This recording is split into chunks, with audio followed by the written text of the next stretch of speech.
मैं कुछ रिएक्शंस इसी समय लिखता हूं। मैं 4-5 रिएक्शंस लिखूंगा और इन सभी रिएक्शंस में आप देखोगे कि इथाइल अल्कोहल बन रहा है। Will observe the formation of ethyl alcohol. मैं हर एक रिएक्शन में इथाइल अल्कोहल को बनते हुए दिखाऊंगा। C2H5OH, this is ethyl alcohol.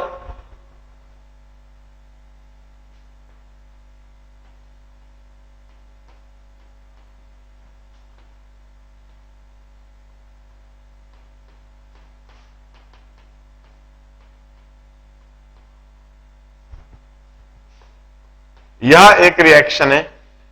इस रिएक्शन के दौरान कुछ एंथैल्पी चेंज है डेल्टा H1। इनको ध्यान से देखेंगे। मैं इस तरह से 5-6 रिएक्शन सभी लिख रहा हूं, आपको बड़े ध्यान से देखनी है और फिर मुझे यह बताना है कि इन रिएक्शंस में से किस रिएक्शन की एंथैल्पी को आप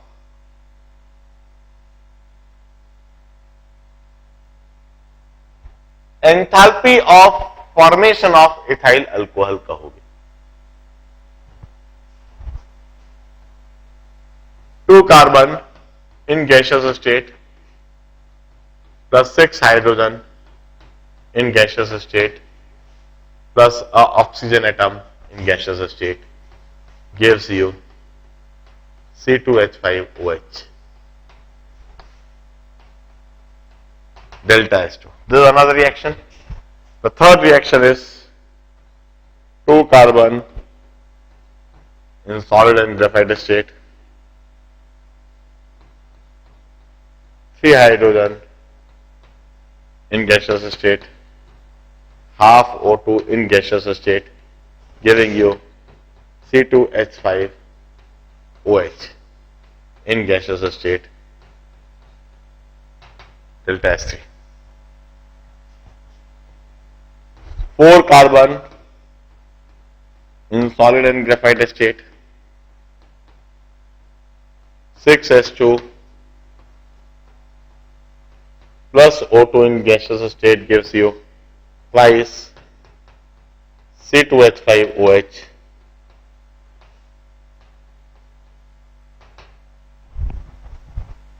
and CO in gaseous state plus thrice H2 in gaseous state plus carbon in solid and graphite state gives you C2H5OH in liquid state.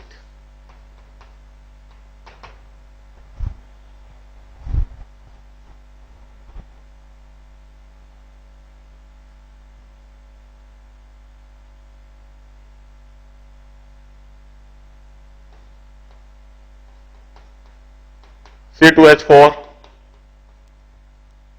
plus H2O, C2H4 in gaseous state, H2O in liquid state, giving you C2H5OH in liquid state. मैंने in fact 6 reaction लिखी है। बड़े ध्यान से इन 6 reaction को देखिए। इन सभी 6 reaction में we are observing ethyl alcohol on product side, means ethyl alcohol is the product, means ethyl alcohol is being formed. इन सभी रिएक्शन में कुछ ना कुछ कंडीशंस में डिफरेंस है और कंडीशंस में जब डिफरेंस होता है तो एंथैल्पी चेंज में डिफरेंस आ जाता है। For example 2 carbon in gaseous state, 3 hydrogen in gaseous state, half oxygen in gaseous state, giving you ethyl alcohol. इस दौरान जो भी कुछ हीट ट्रांसफर होगी, जो भी कुछ हीट एब्जॉर्ब होगी या जो भी कुछ हीट रिजेक्टेड होगी, दैट इज डेल्टा H1. दूसरे रिएक्शन के दौरान ऑब्जर्व द कंडीशन, इस रिएक्शन के दौरान जो भी कुछ हीट ट्रांसफर होगी that is delta H2 and it would be different from delta H1 क्योंकि कंडीशन चेंज हो गई। इस तरह से तीसरी रिएक्शन में भी कंडीशन बदल रही है, कुछ हीट चेंज होगी, कुछ हीट ट्रांसफर होगी and that is delta H3 and that would be different from the second reaction. इस तरह से 6 अलग अलग रिएक्शन है और इन 6 अलग अलग रिएक्शन में 6 अलग अलग एंथैल्पी चेंज है। अब आप मुझे बताइए इनमें से किस रिएक्शन की एंथैल्पी चेंज को हम enthalpy of formation of ethyl alcohol कहेंगे? बड़े ध्यान से देखिए और मुझे बताइए इनमें से किस रिएक्शन की एंथैल्पी को हम enthalpy of formation of ethyl alcohol कहेंगे? जनाब बड़े ध्यान से देखते हैं क्योंकि यही चीज हमें प्रॉब्लम्स में बड़े ध्यान से देखना पड़ती है। जब हमें एंथैल्पी ऑफ फॉर्मेशन लिखने के लिए कहा जाए तब हमें बिल्कुल सही तरीके से लिखना होता है। कहीं पर जब ढेर सारी रिएक्शंस दी हुई होती हैं तो हमें यह समझना होता है कि इसमें से किस रिएक्शन की एंथैल्पी को हम एंथैल्पी ऑफ फॉर्मेशन कहेंगे। क्या पहली रिएक्शन की एंथैल्पी को एंथैल्पी ऑफ फॉर्मेशन कहा जाना चाहिए? जरा ध्यान से देखते हैं इसमें क्या गलती है। यह जो कार्बन गैसियस स्टेट में दिख रहा है, गैसियस स्टेट में लिया हुआ कार्बन स्टेबल नहीं होता है। हम जब फॉर्मेशन करते हैं तो फॉर्मेशन करते समय 1 मोल बनना चाहिए और सारे के सारे रिएक्टेंट प्योर और स्टेबल स्टेट में होना चाहिए। इस तरह से गैसियस स्टेट में लिया हुआ कार्बन वह एंथैल्पी ऑफ फॉर्मेशन डिफाइन करते समय गलत होगा। इस रिएक्शन की एंथैल्पी को हम एंथैल्पी ऑफ फॉर्मेशन नहीं कहेंगे। क्या दूसरी रिएक्शन की एंथैल्पी को हम एंथैल्पी ऑफ फॉर्मेशन कहेंगे? सर, इसमें क्या गलती है? ऑक्सीजन एटम है। इनफैक्ट सिर्फ ऑक्सीजन ही नहीं, हाइड्रोजन भी एटॉमिक स्टेट में है, कार्बन भी एटॉमिक स्टेट में है। इस तरह से एटॉमिक स्टेट में लिया हुआ कार्बन, इस तरह से एटॉमिक स्टेट में लिया हुआ हाइड्रोजन, इस तरह से एटॉमिक स्टेट में लिया हुआ oxygen, they may be pure but they are not stable. यह तीनों ही जगह पर गलती है। इस वजह से दूसरी रिएक्शन की एंथैल्पी भी enthalpy of formation of ethyl alcohol नहीं कहलाएगी। क्या तीसरी रिएक्शन की एंथैल्पी को हम एंथैल्पी ऑफ फॉर्मेशन कह सकते हैं? क्यों नहीं? बिल्कुल सही। वंस अगेन इथाइल अल्कोहल इस जगह पर गैसियस स्टेट में, इथाइल अल्कोहल लिक्विड स्टेट में होती है। इथाइल अल्कोहल का जो फॉर्म है स्टैंडर्ड कंडीशन पर वह लिक्विड फॉर्म है। इस जगह पर रिएक्टेंट साइड कहीं कोई गलती नहीं दिख रही है। 2 कार्बन सॉलिड स्टेट में, ग्रेफाइट स्टेट में बिल्कुल सही दिख रहा है। 3 हाइड्रोजन मॉलिक्यूलर और गैसियस स्टेट में, यह भी बिल्कुल सही दिख रहा है। और हाफ ऑक्सीजन गैसियस स्टेट में, यह भी बिल्कुल सही दिख रहा है। मगर इस तरह से गैसियस स्टेट में बना हुआ इथाइल अल्कोहल यह नहीं एक्सेप्ट करा जा सकता है, इसलिए तीसरी रिएक्शन की एंथैल्पी भी एंथैल्पी ऑफ फॉर्मेशन नहीं कहलाएगी। क्या चौथी रिएक्शन की एंथैल्पी को हम एंथैल्पी ऑफ फॉर्मेशन कहेंगे? नो सर, सर बैलेंस नहीं है रिएक्शन। बैलेंस क्यों नहीं है? सर हाइड्रोजन 12 है उधर, ऐसा नहीं? आई थिंक रिएक्शन तो बैलेंस है।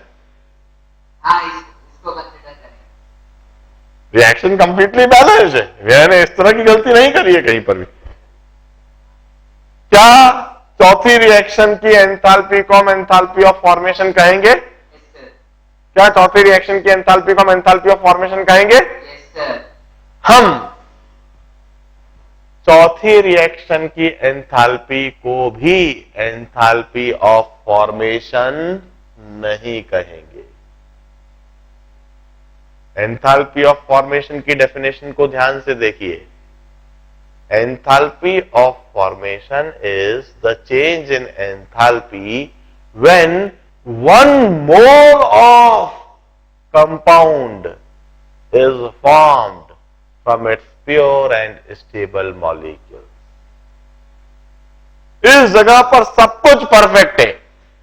4 कार्बन सॉलिड और ग्रेफाइट स्टेट में, 6 हाइड्रोजन गैसियस स्टेट में, ऑक्सीजन गैसियस स्टेट में, ये सारे प्योर और स्टेबल फॉर्म। यहां पर हमें कोई आपत्ति नहीं है, इथाइल अल्कोहल भी लिक्विड स्टेट में, ये भी सही है, मगर इस रिएक्शन में 2 मोल इथाइल अल्कोहल बन रहे हैं। और हमने डेफिनेशन में बिल्कुल साफ साफ लिख रखा है, enthalpy of formation is enthalpy change when 1 mole of the compound is formed from its pure and stable molecule, जबकि इधर 2 मोल बन रहे हैं, इसलिए इस रिएक्शन की एंथैल्पी को भी हम enthalpy of formation of ethyl alcohol नहीं कहेंगे। क्या 5वीं रिएक्शन की एंथैल्पी को हम एंथैल्पी ऑफ फॉर्मेशन कहेंगे? नहीं। क्यों नहीं? कार्बन मोनोऑक्साइड यह प्योर मॉलिक्यूल नहीं है, जो इम्प्योर अपने आप में कंपाउंड है। इस तरह से कंपाउंड यदि ले लिया जाए तो उस रिएक्शन की एंथैल्पी को फिर हम एंथैल्पी ऑफ फॉर्मेशन नहीं कहते हैं। क्या 6ठी रिएक्शन की एंथैल्पी को एंथैल्पी ऑफ फॉर्मेशन कहेंगे? Once again no. इनफैक्ट इधर दी गई सभी 6 रिएक्शन, इनकी किसी भी एंथैल्पी को हम एंथैल्पी ऑफ फॉर्मेशन नहीं कहेंगे। कोई सी भी रिएक्शन की एंथैल्पी को हम enthalpy of formation of ethyl alcohol नहीं कहेंगे। इधर इथिलीन भी कंपाउंड है, वाटर भी कंपाउंड है, they may be stable but they are not pure, इसलिए इस रिएक्शन की एंथैल्पी भी एंथैल्पी ऑफ फॉर्मेशन नहीं। तो फिर enthalpy of formation of ethyl alcohol कैसे लिखा जाएगा? उसे तो ऑलरेडी मैं पहले ही लिख चुका हूं। एंथैल्पी ऑफ फॉर्मेशन डिफाइन करते समय enthalpy of formation of ethyl alcohol जब भी मुझे लिखना है, हमेशा मैं इस तरह से लिखूंगा। मैं कहूंगा 1 मोल इथाइल अल्कोहल बनना चाहिए, और इथाइल अल्कोहल लिक्विड स्टेट में होता है, 1 मोल इथाइल अल्कोहल लिक्विड स्टेट में, और इसे बनना चाहिए इसके प्योर और स्टेबल मॉलिक्यूल से, मतलब 2 कार्बन सॉलिड और ग्रेफाइट स्टेट में, 3 हाइड्रोजन के मोल्स गैसियस स्टेट में, और हाफ ऑक्सीजन का मोल गैसियस स्टेट। इस तरीके से जब आप 1 मोल इथाइल अल्कोहल को बना रहे हो तो इस रिएक्शन के दौरान जो भी कुछ एंथैल्पी चेंज है उसे हम enthalpy of formation of ethyl alcohol कहेंगे। This is enthalpy of formation. Enthalpy of formation के कंसेप्ट को समझने के बाद अब मैं आपको सबसे पहले बताऊंगा the concept of Hess law. इसको नोट डाउन कर लो। नाउ एंथैल्पी ऑफ फॉर्मेशन के कंसेप्ट को समझने के बाद अब मैं थर्मोकेमिस्ट्री का एक सबसे इंपॉर्टेंट लॉ, जिस बेसिस पर will come across maximum number of numerical problems, and that is the concept of Hess law.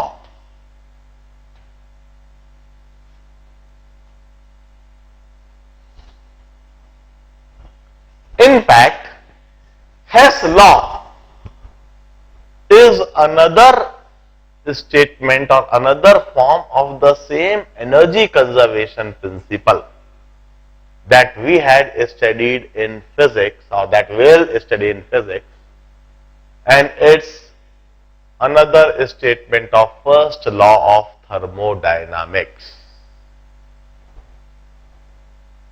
उसी को हम थर्मोकेमिस्ट्री में हेस लॉ कह देते हैं।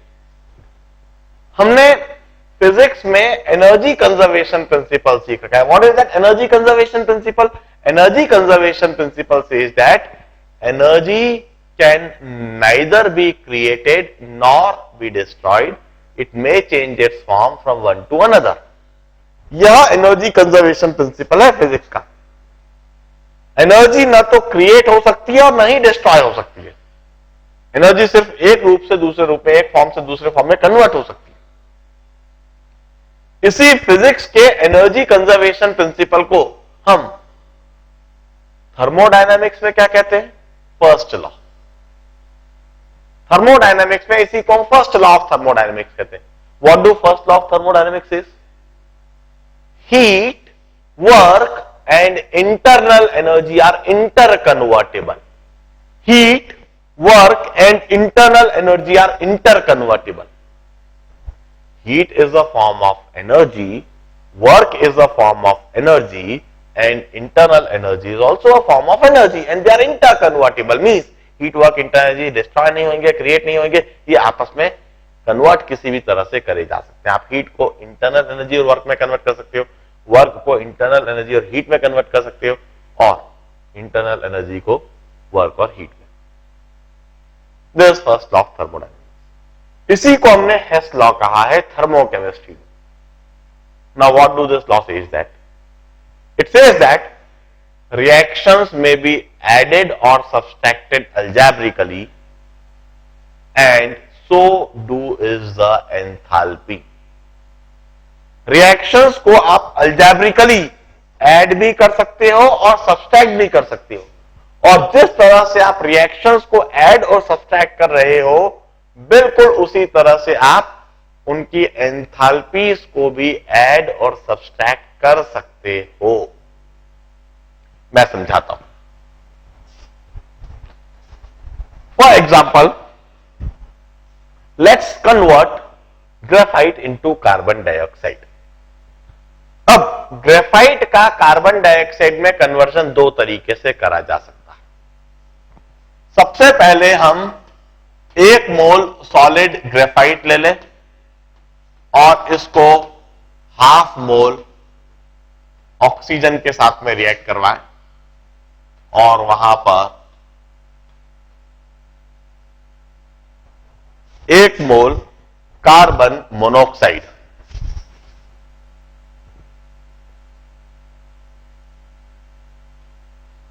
बना दें. This is the first step.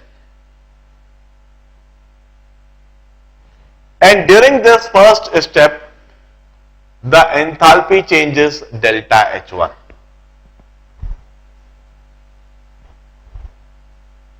अब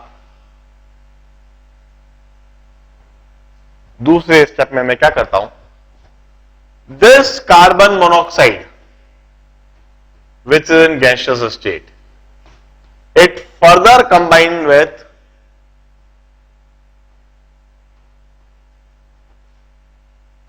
half mole of oxygen.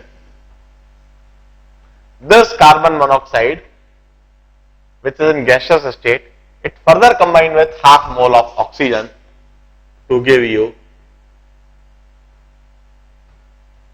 CO2.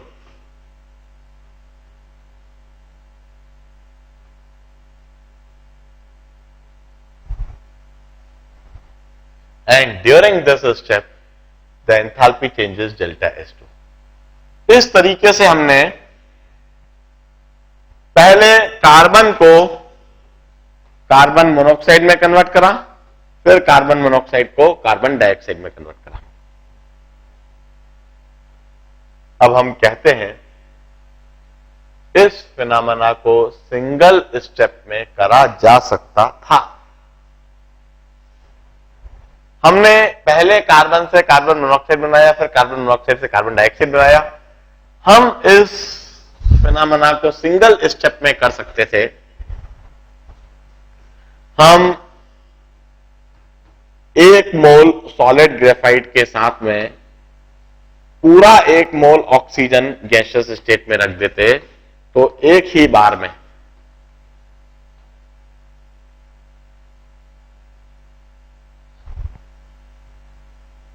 वहां पर कार्बन डाइऑक्साइड गैस बन जाती और इस फिनोमेना के दौरान एंथैल्पी चेंज डेल्टा एच होता.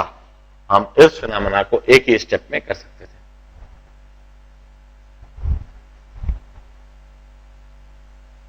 इस फिनोमेना के दौरान, पहले फिनोमेना के दौरान change in enthalpy delta H1, दूसरे फिनोमेना के दौरान change in enthalpy delta H2 और सिंगल स्टेप में करने पर delta H.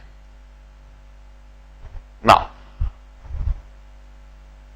energy conservation principle says that, or the first law of thermodynamics says that कि हम जब स्टेट 1 से फाइनल स्टेट पर जा रहे हैं तो हम किसी भी रास्ते से होकर जाएं, overall change in enthalpy same रहनी चाहिए।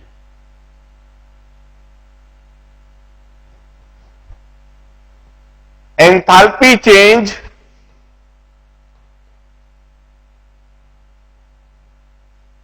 during this process, when we carried it in 2 steps, delta H1 is enthalpy change during first process, delta H2 is enthalpy change during a second step of the process 1. This must be equal to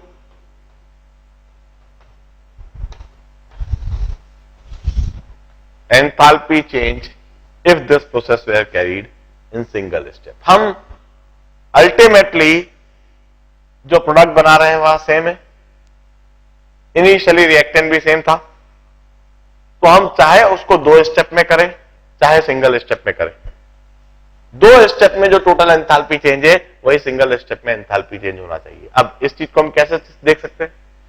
if we add this 2 reactions, if we add these 2 reactions, we'll obtain this third reaction. हम इन दोनों reaction को यदि add कर देते तीसरी reaction मिल जाएगी, तो हम इन दोनों रिएक्शन की एंथैल्पी को ऐड कर दें तो हमें इस तीसरी रिएक्शन की एंथैल्पी मिल जाएगी। If we add enthalpy of this 2 reaction, we'll get the enthalpy of this reaction. मैं दोबारा इस बात को स्टेटमेंट के फॉर्म में रिपीट कर देता हूं। थर्मोकेमिकल इक्वेशंस और केमिकल रिएक्शंस में बी एडेड और subtracted algebraically. Here we are adding the thermochemical equation. Chemical reactions may be added algebraically. And so do is the enthalpy. जिस तरह से हम रिएक्शंस को ऐड कर रहे हैं उसी तरह से हम उनकी एंथैल्पी को ऐड कर सकते हैं। We add this 2 reaction and we get this overall reaction. It means we add enthalpy of this 2 reaction and we'll get enthalpy change of this overall reaction. Thus delta H would be equal to delta H1 plus delta H2. This is Hess law. हाँ बिल्कुल, मैं एक और बार repeat कर रहा हूं। Hess law says that chemical reactions may be added or subtracted algebraically and so do is the enthalpy. Chemical reactions may be added or subtracted algebraically and so do is the enthalpy. Chemical reactions को आप algebraically add भी कर सकते हो और subtract भी कर सकती हो, और जिस तरह से आप केमिकल रिएक्शंस को ऐड कर रहे हो बिल्कुल उसी तरह से एंथैल्पीज को भी ऐड कर दो। यदि आप केमिकल रिएक्शंस को सब्सट्रैक्ट कर रहे हो तो बिल्कुल उसी तरह से आप एंथैल्पीज को भी सब्सट्रैक्ट कर दो। जैसे मैं समझाता हूं, एक और प्रॉब्लम से समझाता हूं।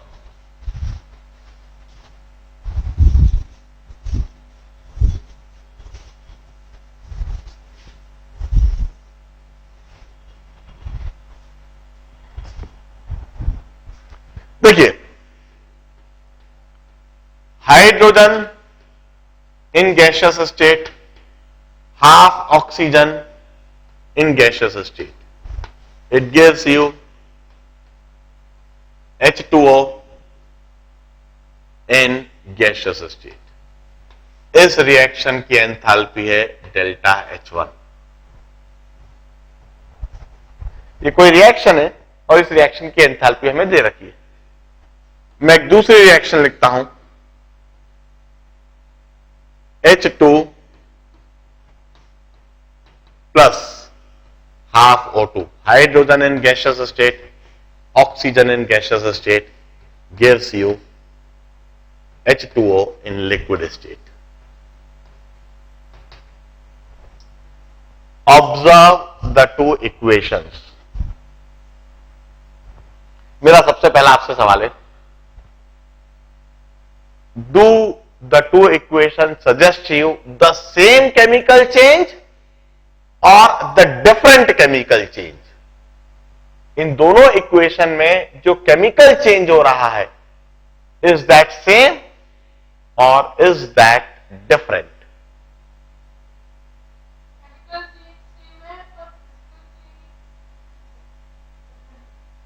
बिल्कुल सही. Here we used to say the two equations suggest us the same chemical change. Chemical change same क्यों बोल रहा हूं? क्योंकि दोनों ही इक्वेशंस में हाइड्रोजन गैस ऑक्सीजन गैस के साथ कंबाइन करके H2O बना रही है. तो इस जगह पर हम कहेंगे कि केमिकल चेंज तो सेम है, but are the two thermochemical equations same और डिफरेंट? थर्मोकेमिकल इक्वेशन की बात करता हूं तो मैं कहूंगा this are two different thermochemical equations. क्योंकि थर्मोकेमिकल इक्वेशन में हम कहते हैं केमिकल चेंज के साथ साथ थर्मोडायनामिक चेंज भी एसोसिएटेड रहता है. This are two thermochemical equation and they are two different thermochemical equation because thermodynamic change in the two cases would be different.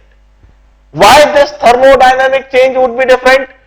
Because in case 1 H2O is being formed in gaseous state, while in case 2 H2O is being formed in liquid state. Now, Hess law says that if this is equation 1 and this is equation 2, I can subtract equation 1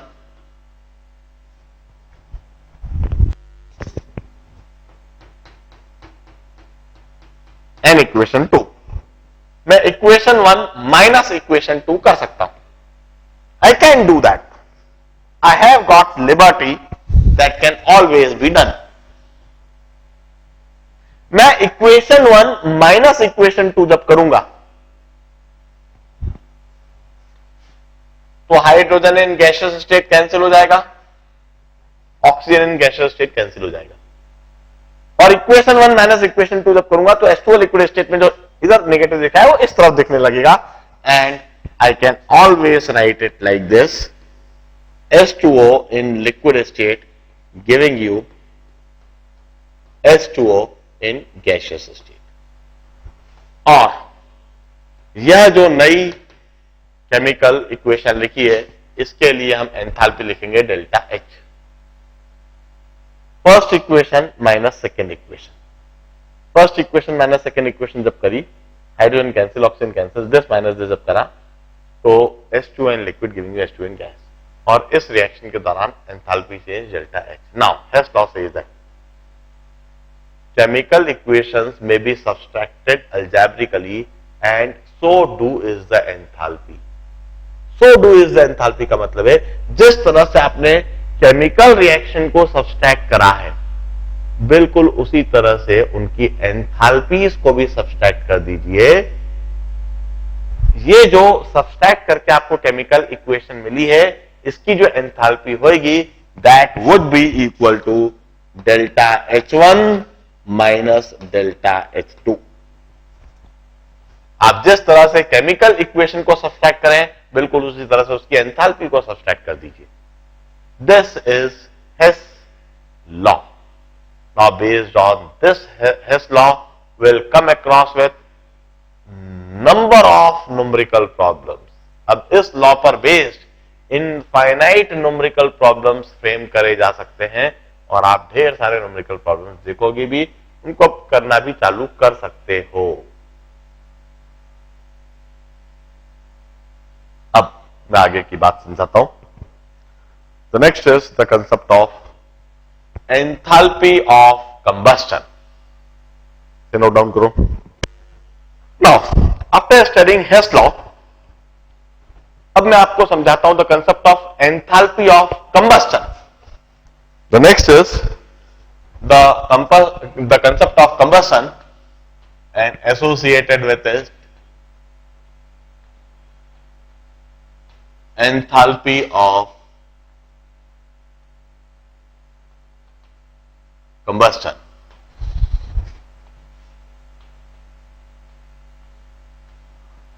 Delta Hc.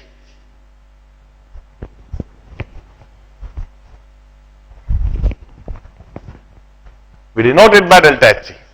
Now, first of all, what do you mean by combustion? Combustion होता क्या?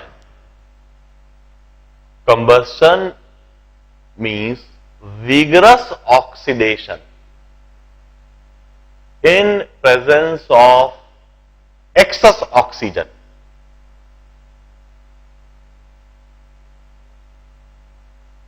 Along with the liberation of enormous amount of energy in the form of heat and light. That is combustion. Combustion क्या होता है मैं एक और बार redefine करता हूं.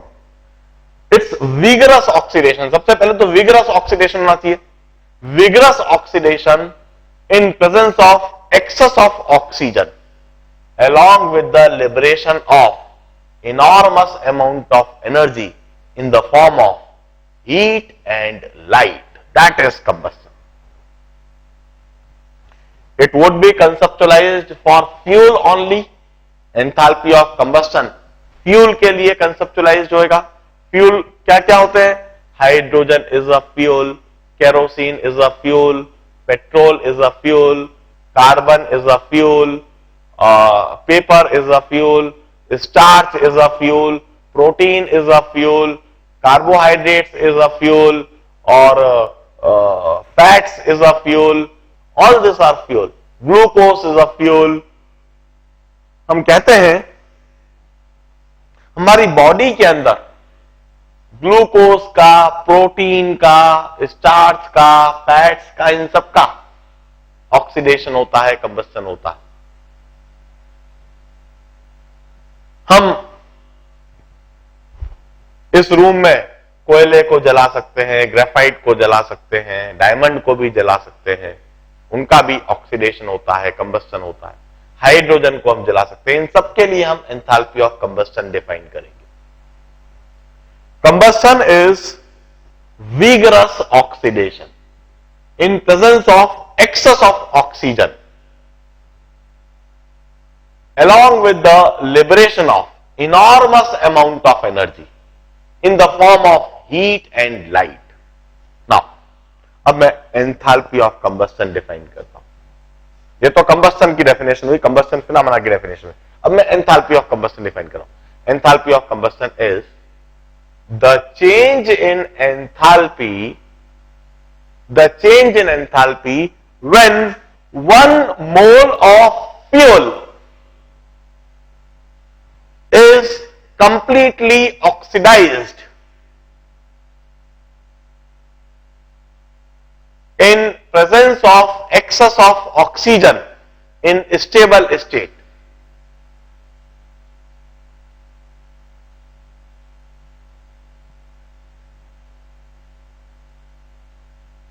In order to form stable oxides. मैं दोबारा रिपीट करता हूं. Enthalpy of combustion is change in enthalpy when 1 mole of fuel is completely oxidized in presence of excess of oxygen in its stable state in order to form completely oxidized product. For example, यदि मुझे ethyl alcohol का enthalpy of combustion define करना है. Ethyl alcohol is a fuel. Ethyl alcohol भी एक fuel है, यह जलता है, बर्न होता है.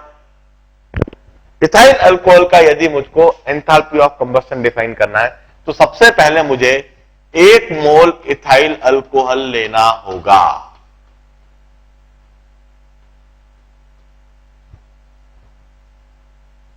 इथाइल अल्कोहल का यदि मुझे एंथैल्पी ऑफ कंबस्टन डिफाइन करना है तो सबसे पहले 1 मोल इथाइल अल्कोहल लेना होगा. इसको ऑक्सीजन के साथ, एक्सेस ऑक्सीजन स्टेबल स्टेट में, ऑक्सीजन स्टेबल स्टेट में होती है O2 गैस, और कंप्लीटली ऑक्सीडाइज्ड प्रोडक्ट बनाना है। दो कार्बन है, दो कार्बन के कंप्लीट ऑक्सीडाइज्ड प्रोडक्ट बनते हैं CO2 in gaseous state. 6 hydrogen है, 6 हाइड्रोजन का कंप्लीट ऑक्सीडाइज्ड प्रोडक्ट होता है CH2O इन लिक्विड स्टेट। और इस दौरान कितने ऑक्सीजन कंज्यूम हो रहे हैं जरा देखें, कितने ऑक्सीजन प्रोडक्ट साइड में देख लें, 2 into 2 4, 4 plus 3 6, 4 plus 3 7, 7 ऑक्सीजन है। एक ऑक्सीजन तो ऑलरेडी इथाइल अल्कोहल में मौजूद है, 6 ऑक्सीजन के एटम चाहिए, इन 6 ऑक्सीजन के एटम के लिए 3 O2। Now this would be called combustion phenomena of ethyl alcohol. 1 mole of ethyl alcohol is getting completely oxidized in this manner. Enthalpy change during this phenomena would be called enthalpy of combustion of ethyl alcohol. It's always a negative value, means it's always a exothermic phenomena, means during combustion heat is always liberated. यदि मुझे enthalpy of combustion of hydrogen define करना है तो कैसे करूंगा, 1 मोल hydrogen gas लेना होगा। यदि मुझे enthalpy of combustion of hydrogen define करना है तो 1 मोल हाइड्रोजन गैस लेना होगा,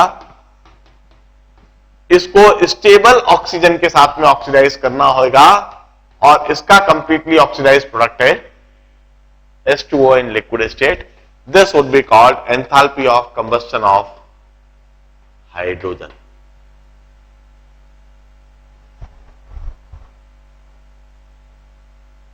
प्लीज माइक को ऑफ कर दो कौस्तुभ, आपके हाथ में माइक हो गया, माइक को ऑफ कर दो please. This would be called enthalpy of combustion of hydrogen. इसी तरह से यदि मुझे enthalpy of combustion of graphite define करना है तो 1 मोल ग्रेफाइट सॉलिड स्टेट में एक्सेस ऑक्सीजन के साथ स्टेबल गैसियस स्टेट में, in order to give you CO2, this would be called enthalpy of combustion of graphite. यदि इस फिनोमेना को आप स्टैंडर्ड कंडीशन में करेंगे, स्टैंडर्ड कंडीशन मतलब 25 डिग्री सेंटीग्रेड और 1 एटमॉस्फेयर, इनिशियल और फाइनल टेम्परेचर हमेशा 25 डिग्री सेंटीग्रेड रखा और 1 एटमॉस्फेयर प्रेशर यदि रखा, तो उस कंडीशन में डिटरमाइन करे गए एंथैल्पी ऑफ कंबस्शन को हम स्टैंडर्ड एंथैल्पी ऑफ कंबस्शन कहेंगे। फॉर एग्जांपल, यदि मुझे बेंजीन के लिए एंथैल्पी ऑफ कंबस्शन डिफाइन करना है तो मैं कैसे लिखूंगा, सबसे पहले बेंजीन लेना होगा, benzene C6H6 liquid state. Benzene liquid होता है, लिक्विड बेंजीन C6H6, और इसे एक्सेस ऑक्सीजन के साथ स्टेबल और मॉलिक्यूलर स्टेट में, और इससे चाहिए 6 CO2, 6 कार्बन है, 6 CO2 बनना चाहिए, 6 ऑक्सीजन है, hence 3H2O in liquid state। इस तरह से कंप्लीटली ऑक्सीडाइज्ड प्रोडक्ट बनना चाहिए। CO2 is complete oxidized product of carbon, H2O is complete oxidized product of hydrogen in liquid state। अब ऑक्सीजन बैलेंस करता हूं, 6 into 2 12 plus 3 15, 15/2।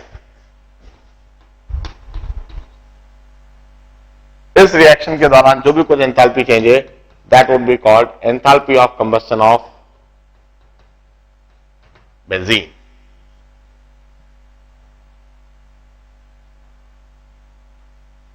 In this manner, इस तरह से हम enthalpy of combustion को डिफाइन करते हैं।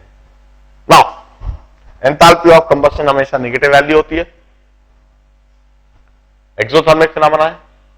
अब मैं एक बात इधर और बताता हूं, किसी भी रिएक्शन की एंथैल्पी को हम एंथैल्पी ऑफ कंबस्टन के टर्म्स में भी डिफाइन कर सकते हैं, लिख सकते हैं। कैसे लिखेंगे देखिए,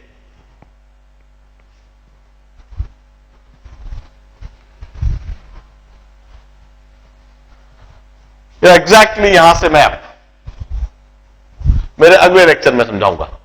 एंथैल्पी ऑफ कंबस्टन को भी मैंने पूरा नहीं करा है, मुझे इसे फर्दर कंटिन्यू करना है और काफी कुछ समझाना है भी एंथैल्पी ऑफ कंबस्टन के बारे में। अगले लेक्चर में मैं एग्जैक्टली यहीं से एंथैल्पी ऑफ कंबस्टन के कंसेप्ट से ही कंटिन्यू करूंगा। आज के दिन इतना ही कराता हूं। Good bye, good night. आप इस स्टडी पैकेज को अब देखना, उसके पेजेस टर्न करना चालू कर सकते हैं। मैं मेरे अगले लेक्चर में प्रिसाइसली आपको कुछ असाइनमेंट दूंगा, तब से आप फुल स्पीड में चालू कर देना।